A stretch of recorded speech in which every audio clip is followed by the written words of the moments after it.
Okay, let's have a look at Charles' law.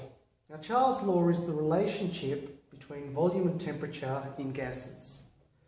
In this case, we keep the other two measurable quantities, that being pressure and mass, constant. So what do we observe in nature about the relationship between volume and temperature?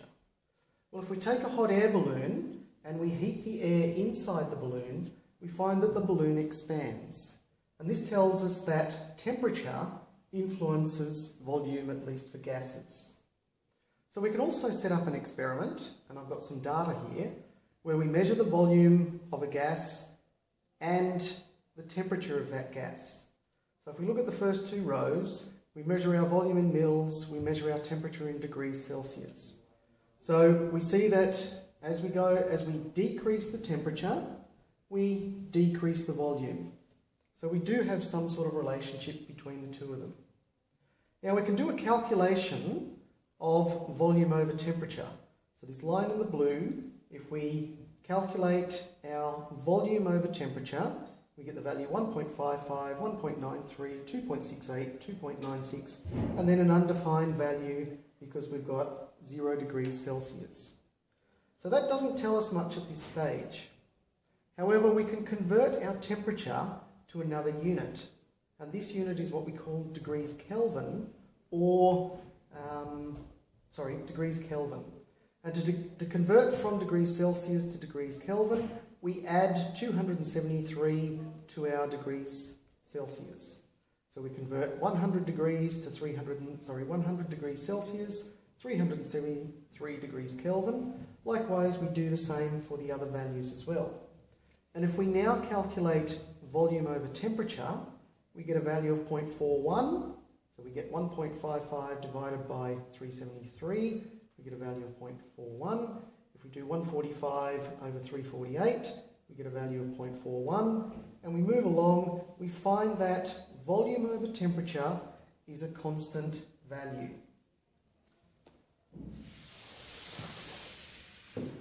Now we can also plot our data out. So we can have volume versus temperature.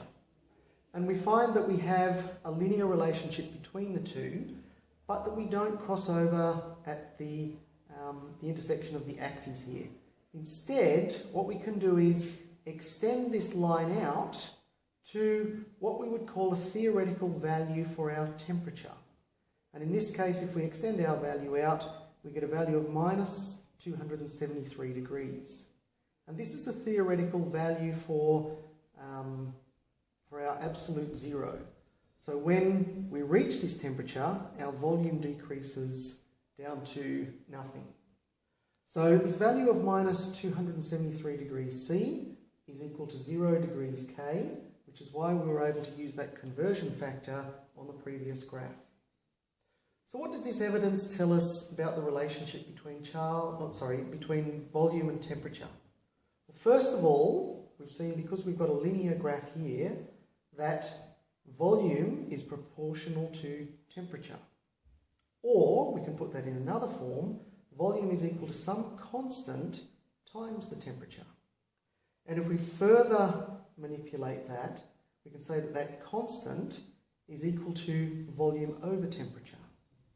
Finally, we can say that because we've got a constant for any given situation for a particular gas, we can have an initial set of conditions, V1 over T1, and a final set of conditions as well, V2 over T2. And this means that we can calculate any one of these four variables given the other three variables. So let's look at an example. Let's say we have a gas with an initial volume of 2.37 litres. It has an initial temperature of 298 degrees K. It has a final temperature of 354 degrees K. So we've increased the temperature. So we should increase the volume as well, based on our previous equation. But let's work through the problem.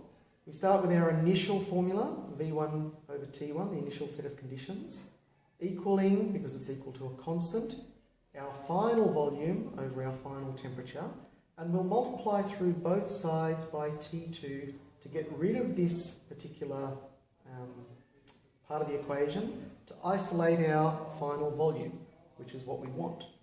So in this case, V2 will equal V1 times the T2 from this side over the T1 here. And let's put in some numbers. So 2.37 litres times the T2, which is 254, all divided by T1, which is 298 degrees K. We can cross out these two because we have degrees K on the top and on the bottom. Therefore, once we work through our calculation, we get a number of 2.82 litres. And this indicates that that is our final volume. Now, does this number make sense according to what we understand about Charles' law? Well, we said that the influence is if we have an increase in temperature, that will be directly proportional to our increase in volume.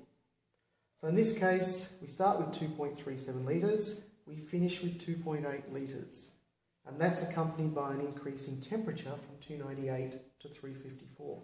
So yes, our number here, or our calculation, does indeed make sense to us.